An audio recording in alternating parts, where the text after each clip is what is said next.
another episode of The Adjustment. Right before we get this started, I would like for y'all to go follow us on all the streaming podcast platforms like Spotify, Anchor. Follow us on our social medias, Justin Osborne, Denzel Blackman. Show your support. So let's get into it, man. Game 1 of the NBA Finals was last night. The Suns come out on top very convincingly, you know. The Bucks surprisingly, Giannis came back from the gruesome knee injury that he had, the hyperextension that he had in, I believe, Game 5 of last series. Nobody expected him to play. It just surprisingly happened. He got that announcement about an hour before the game started, and he came out with a lot of energy. Definitely came out with a lot of energy. He had an impact, but you can see him start to wear down. I think fatigue got in the way. He played 35 minutes, but in the second half, you definitely seen him slow down. He was a firing ball of energy in the first half, looking like Giannis, his regular self. But then, like I said, second half, I guess the fatigue got to him. He really wasn't as productive. Only had 20 points, I think 11 rebounds. You know, we expect like 30 and 15 from Giannis every game. So you can tell he wasn't himself in that second half. But Middleton had a pretty good game. You know, he led them in scoring. Drew Holiday, you got to show up. You know, he went 4 for 14. That can't happen. They need y'all to play. I mean, they need the best from the backcourt, you know, especially if Giannis not going to be 100%. So the Bucks' problems, man, they gotta figure out how to stop that pick and roll. The Suns was killing them with the pick and roll, man. When they started getting it rolling, CP3 and Book, it's tough, man. Even though Book wasn't as efficient, he still gets to the line, man, and he gets his points that way. So he doesn't have to be scoring from the field. He gonna get to the line, draw fouls, and he gonna get his points, man. So they just run that pick and roll so perfectly, man. I don't know what you do. I mean, you can't drop coverage because they're gonna pull up mid range. You can't switch because it's a mismatch. The big man gonna be on the point guard, and that's a mismatch. So I don't know what you do. You know, the Bucks gonna have to figure out a way to stop that pick and roll. But shout out to CP3 for going off. Like you can tell he wants his finals, man. It's hard to get back. It's his first finals. Everybody's rooting for him to get that first ring, you know, because he deserves it. He's been in the league for 16 years, and he's playing with a chip on his shoulder, man. Like that third quarter, he turned it on. I don't know how many points he scored straight, but he get to his right, he get to that elbow mid-range shot, and it's automatic, man. It's automatic. I was saying on social media, Steven Jackson was saying after the game, basically, CP3 doesn't go left, so force him left. I think you never see, if you notice, you never see him go left, really. I mean, it's always to the right, to that right elbow, and that pull-up mid-range, fade away, whatever you want to call it, man. It's automatic. But he showed his butt, man. He went crazy in that third quarter, and he kept it going the rest of the game as well. So it's gonna be an interesting series. I don't believe the Bucks go out like that. I don't think it's gonna be a sweep or anything. I think it's gonna be closer than you think. Budenholzer gonna have to make his adjustments, definitely. It's gonna be an exciting series to see. So we're just gonna have to see. I think Book and CP3 and Mikal Bridges and everybody, just basically the defense was good. You know, the Bucks had a lot of second chances, second chance buckets. They out rebounded them, but they couldn't put it back in the hole, man. they missed a lot of easy shots under the basket.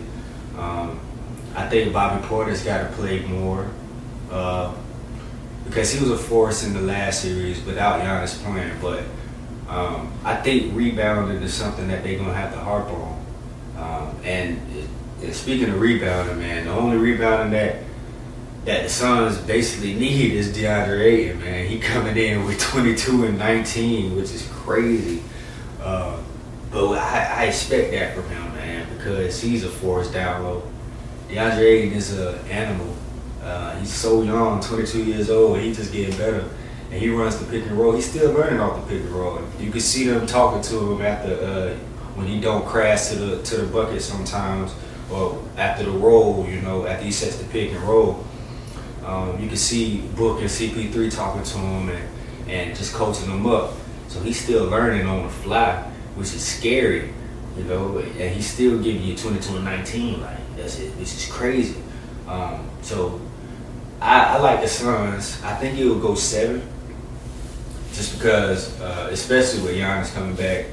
I don't think the knee was a problem for him. I just think he got to get his wind back from missing a week, and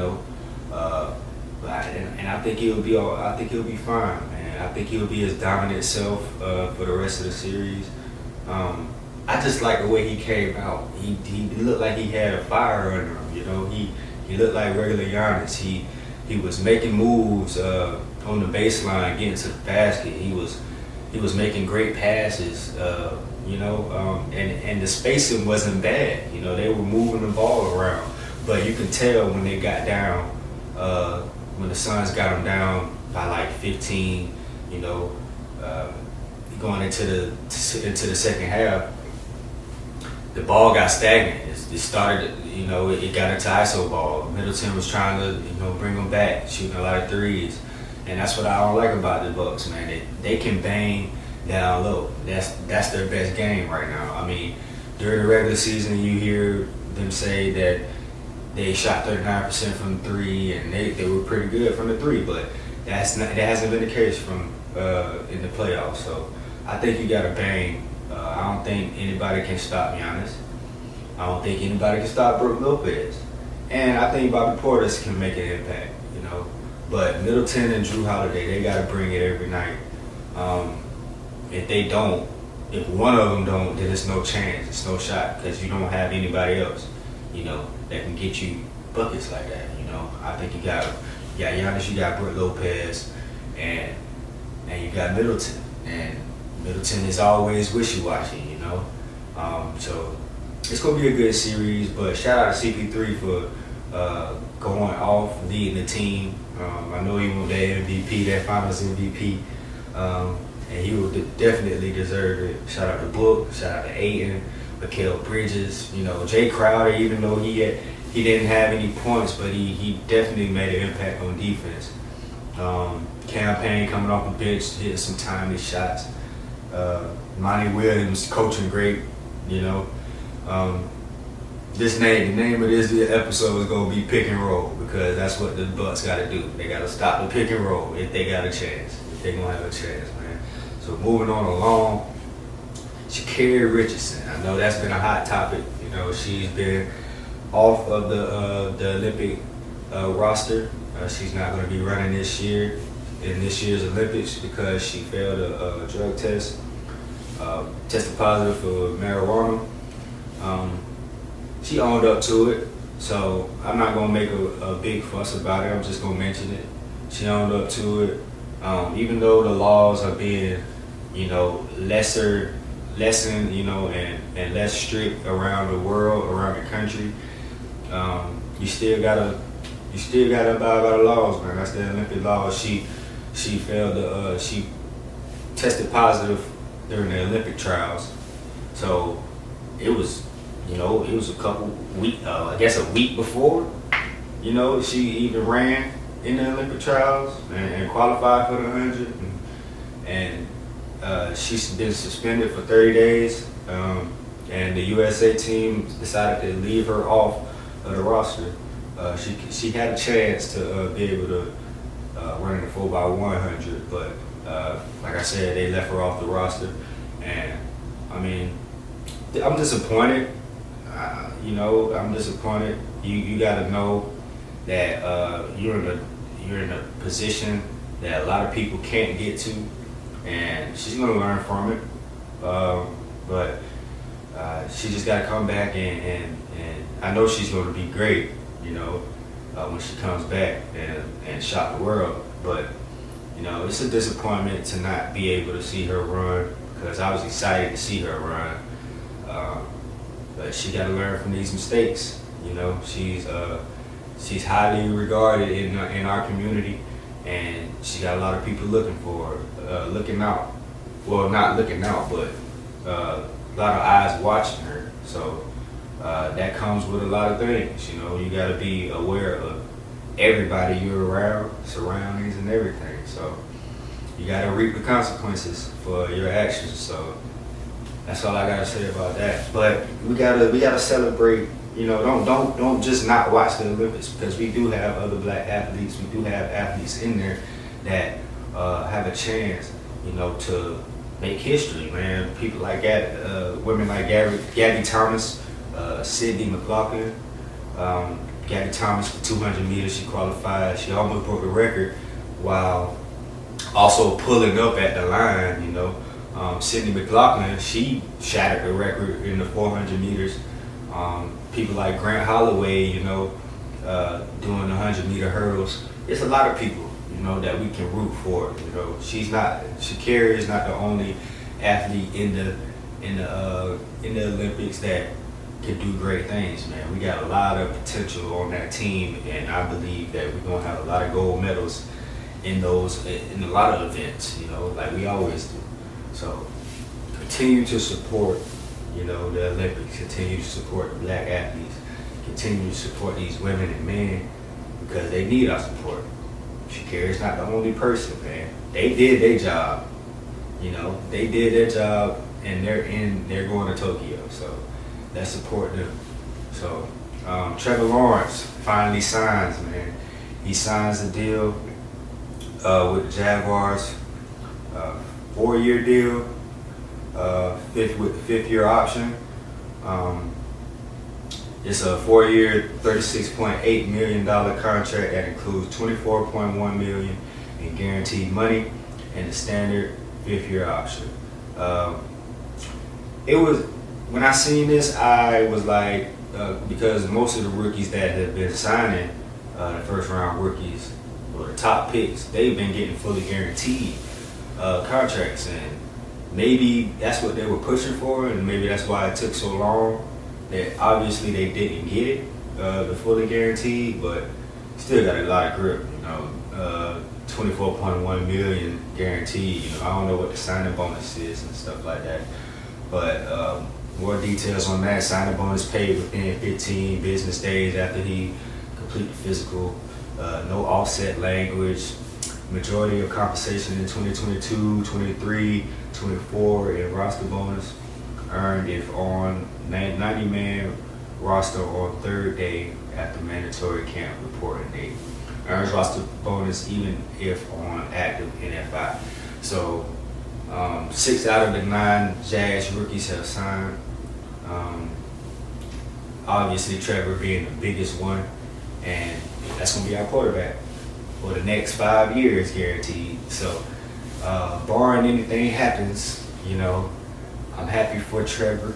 He's getting his money, and just imagine all the other sponsors that he's gonna get, endorsements and all that. I'm pretty sure Head & Shoulders gonna be coming, because you got the blonde flow. I know that's gonna be coming. So we just gotta wait and see it. And he got an 80 overall on Madden in Madden 22. So a lot of expectations on the rookie. Hopefully he comes in and reaches those expectations. I know I've been hearing a lot of people, well, on one show, I've been hearing expectations like we expect Mahomes or anything. I don't know what to expect. I hope he end up like Mahomes. I hope he does. But it's gonna be great to see. Really gonna be great to see. they see him in the Jaguars. Hopefully he changes this whole culture around, the whole winning comes and everything. Just bring wins to the city of Jacksonville because we need it. We really do need it. In other Jags news, the Jazz were fined $200,000 plus Urban Meyer fined $100,000 for OTA violations, non-contact. It was supposed to be non-contact, but they were doing 7-on-7 and DBs jamming receivers. It's not a big deal, even though people are making a big deal in the media saying Urban Meyer's gonna flame out and stuff like that. I mean, whatever. I don't know what the hate is towards Urban Meyer. Maybe it's just because he's a first-year coach. He's been in the media saying things that I guess people don't agree with. It's his opinion, so it doesn't matter what other people think. And the $100,000 fine is basically because he's the coach, you know. So I don't look too much into it. I like it because they've kind of been in the rules, but they're trying to get better. You know what I'm saying? They're trying to get better with every opportunity. If you can't do 7-on-7 in OTAs, then what are you practicing for? I mean, you don't have any pads on right now. It's obviously some rules that need to be changed in the NFL offseason procedures. But this happens all the time. Teams get fined all the time during the offseason. The 49ers were fined as well. The Cowboys were fined as well. But they're just making a big deal because it's Urban Meyer, and a lot of weight comes with Urban Meyer. So a lot of people are threatened by his name. I think they really believe that he's going to have success, so they try to downplay everything that he does, like other coaches don't do it or other teams don't do it. So he's in the spotlight, obviously, first-year coach, coming from college. So don't read too much into it. I like it. You know, we're trying to get better. We're trying to use every single, I guess, inch of what we can do to try to get better. You know, and that's what we need. We were 1-15 last year. 1-15. So go Jags. Urban, keep doing what you're doing. Create this culture. Build it up. You know, and let's do ball together. Do ball till we die, man. For the last thing, the Cowboys will be on Hard Knocks. So that's going to be fun to watch. See Jerry Jones and Dak and Zeke and all those guys, Amari, Cooper, and CeeDee Lamb. Michael Parsons is supposed to be a character, so let's see how he is. So it's gonna be fun, man. I'm kind of glad the Jaguars aren't in it because we need to focus on winning instead of, you know, get that to the Americans team because they want the attention and all that. I would rather the Jaguars come and sneak in and surprise a lot of people. So it's gonna be fun to watch. Cowboys on Hard Knocks, and let's go do it, man. Like I said in the beginning of the video, go follow the Adjustment Show on all streaming podcast platforms. Subscribe to us on YouTube. Hit the bell so you get notified when we have new videos up. It's your boy J.O. This is episode 57. And I appreciate y'all tuning in. And also follow the Adjustment Show page on Facebook for your sports updates and everything. And that's it, man. Y'all be blessed. And we'll see y'all next time.